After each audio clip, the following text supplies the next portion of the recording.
श्री शिवपंचाक्षर स्तोत्रम।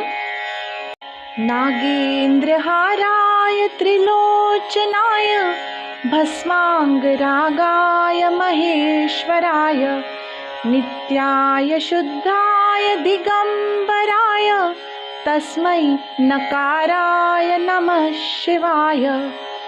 मंदाकिनी सलिलचंदन चर्चिताय नंदीश्वर प्रमथनाथ महेश्वराय मंदार पुष्प बहुपुष्प सुपूजिताय तस्मै मकाराय नमः शिवाय।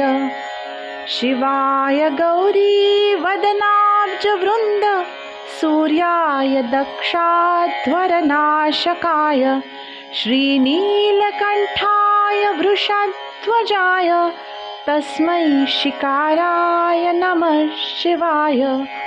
वसिष्ठकुम्भोद्भव गौतमार्य मुनीन्द्रदेवार्चितशेखराय चन्द्रार्कवैश्वानरलोचनाय तस्मै वकाराय नमः शिवाय।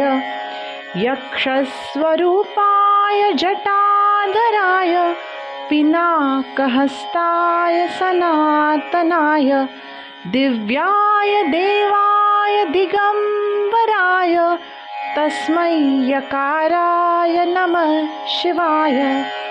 पंचाक्षरमिदं पुण्यं य पठेत् शिवसन्निधौ शिवलोकमवाप्नोति शिवेन सह मोदते।